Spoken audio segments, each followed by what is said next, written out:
И сегодня же стало известно, что для новых граждан России уже нашли место, где они будут жить и работать. В МВД подготовили новую концепцию миграционной политики на ближайшие 2 года, ну, если не считать нынешней. И предложение такое – создать условия для привлечения россиян в приграничные, стратегически важные и, цитата, сейчас будет непростое слово, трудонедостаточные регионы. А это значит Дальний Восток и территория вокруг Байкала.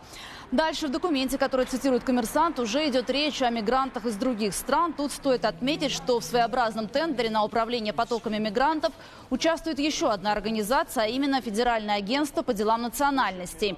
В прошлом году Путин поручил определиться с тем, кто именно будет этим заниматься, к 1 июня.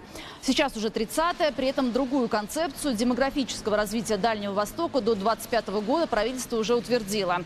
Видимо, в МВД имеют свою точку зрения на этот вопрос, а вот по поводу того, что Приморье и другие регионы надо заселять, сомнений нет, похоже, ни у кого, в том числе и на самом Дальнем Востоке. За комментарием мы обратились к директору Азиатско-Тихоокеанского института миграционных процессов Юрию Авдееву. Дальний Восток нуждается тысячекратно больше в привлечении нового населения. Потому что это огромная территория, это 6 миллионов квадратных километров. Это сопоставимо с континентом Австралия. А живет здесь всего 6 с небольшим миллионов человек. И осваивать эту территорию, попросту говоря, некому. Рядом с нами плотность населения в сотни раз больше. Это северо-восток Китая, это 2 Кореи, это Япония. И поэтому здесь люди, попросту говоря, нужны. Здесь нужен абсолютный рост населения.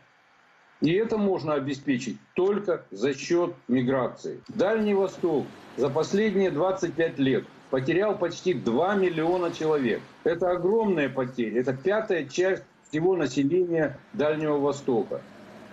И восстановить эту численность никаким другим способом, кроме как миграции, за счет миграции, попросту говоря, невозможно.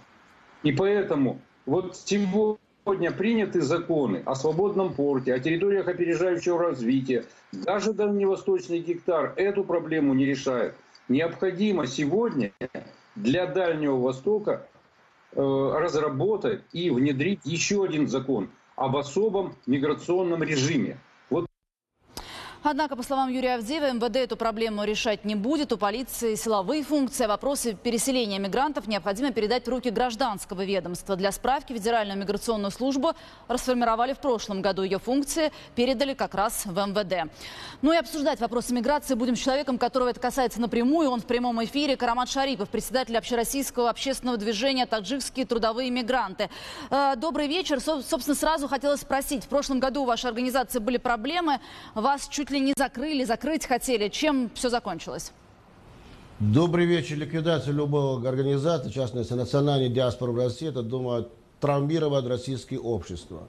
Но еще раз говорю, это происходит из тех людей, которые сегодня хотят больше, значит, заниматься коррупцией, это коррумпированная система наша, я не исключаю, в этой коррумпированной системе также вовлечен наш уважаемый Министерство юстиции России, борьба, которая вела с нами, соответственно, ликвидация, произошло с 3-4 раза, хотя мы не обратились в Европейский суд, у нас все были факты, да, возможности выиграть, да. Но, учитывая, что сегодня у нас Россия, та страна, которая со всех сторон давит, и мы, как люди советского государства, я как офицер считаю, что не стоит нам обращаться в Европейский суд. И, исходя из закона общественного объединения, общероссийское общественное движение действует и имеет свои филиалов.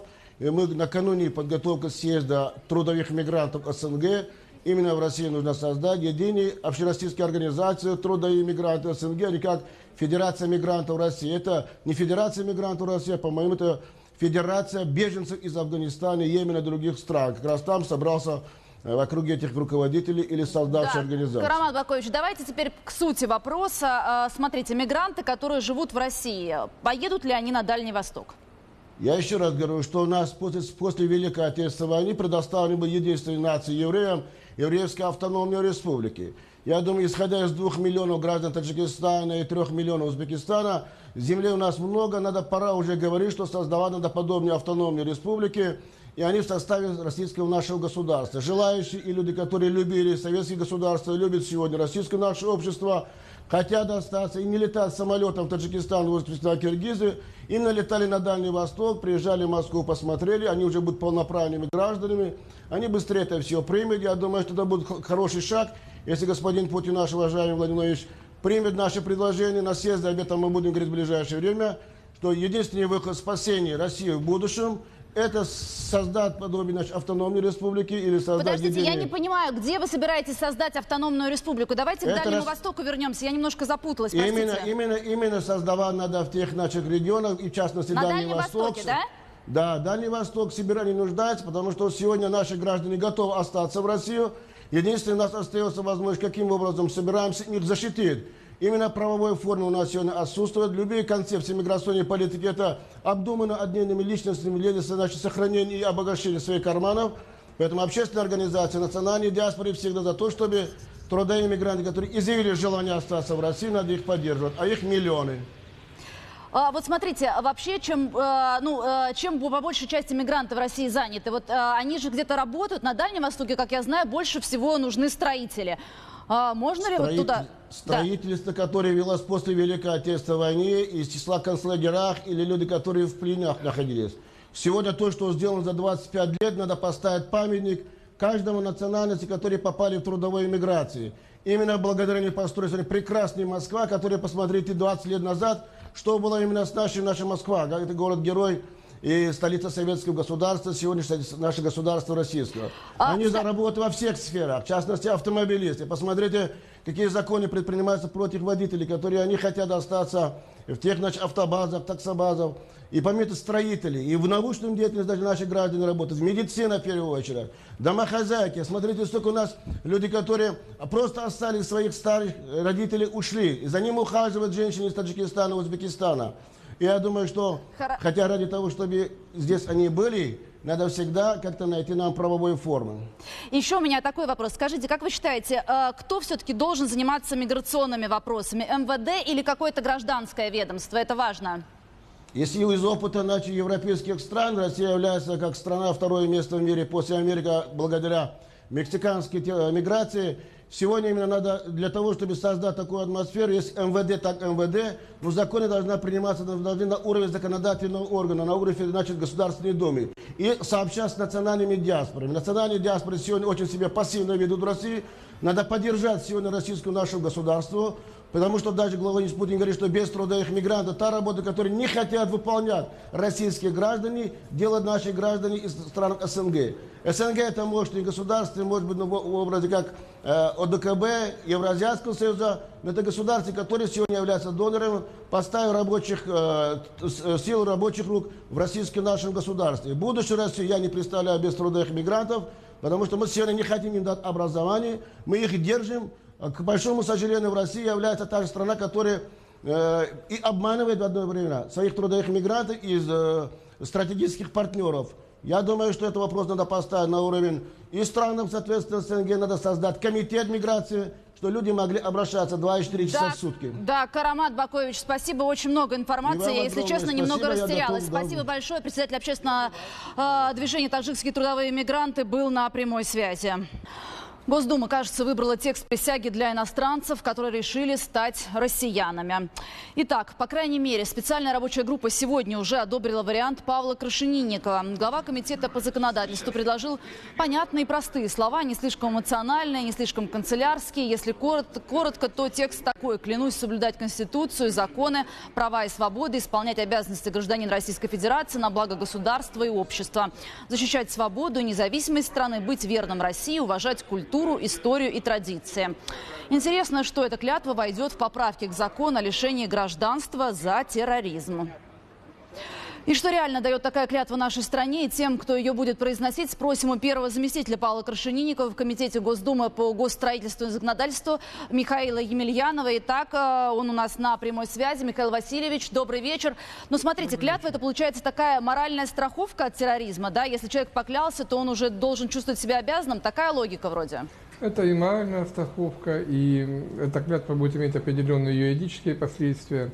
Вы немножко неточно сказали, что пойдет закон о лишении гражданства. Лишать гражданства Российской Федерации нельзя.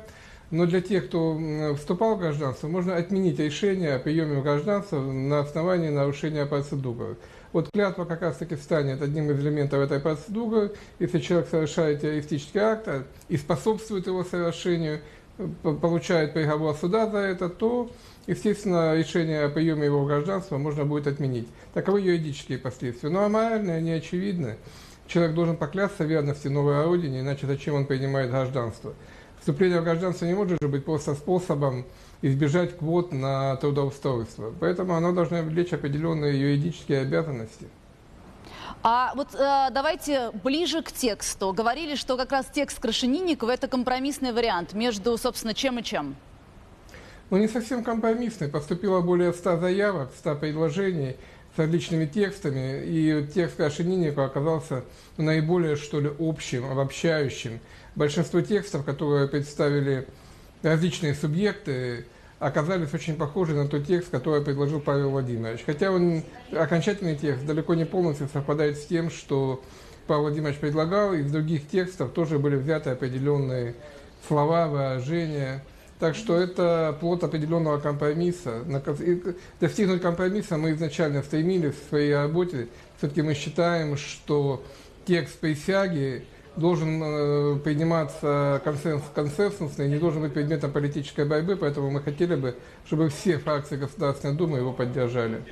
А вам лично какой вариант больше нравился или этот вас как раз устраивает? Я изначально выступал за предложение Крашенинникова, а потом наша фракция «Справедливая Россия» предложила свой, но он был очень похож на текст Павла Владимировича. Это меня убедило в том, что нужно голосовать текст Крашенинникова. Ну а сейчас, когда мы совместно его подработали и довели до очень хорошей, скажем так, кондиции, я вполне уверен, что этот текст надо принимать. Скажите, все-таки важное уточнение. Вот граждане, которые россияне по рождению, при получении паспорта не будут вот теперь каких-то клятв произносить? Потому что я вот, например, последнюю произносила, когда меня в пионера принимали. Вот мне не надо будет потом, дочери моей не надо будет выучить? Нет, тем, кто получил гражданство по рождению на территории Российской Федерации, тому никаких клятв произносить не надо. Только вновь вступающие граждане иностранных государств, лица без гражданства обязаны будут произносить эту клятву. Вы сказали, что я в чем-то ошиблась, когда говорила о лишении гражданства за терроризм. Поясните еще раз, потому что вот смотрите... Конституция, статья 6 предусматривает, что лишать гражданства граждан Российской Федерации нельзя. Но закон предусматривает отмену решения о принятии гражданства. Вот на основе нарушения клятвы можно будет отменять решение о принятии в гражданство. Это будет касаться только тех лиц, которые приобрели гражданство не по рождению, не по принципу проживания, не с рождения, а вступили в гражданство уже в зрелом возрасте. А скажите, пожалуйста, вот текст, ну, как я понимаю, принят. А будет ли какая-то специальная атмосфера создаваться? Ну, я не знаю, флаг стоять там, человек должен прийти в костюме.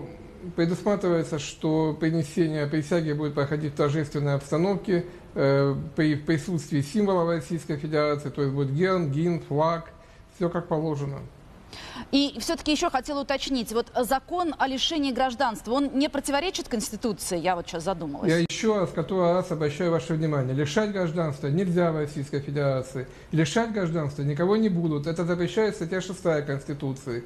На основе нашего законопроекта будут отменять решение о принятии гражданства тех лиц, которые будут нарушать процедуру принятия гражданства, в том числе данную присягу.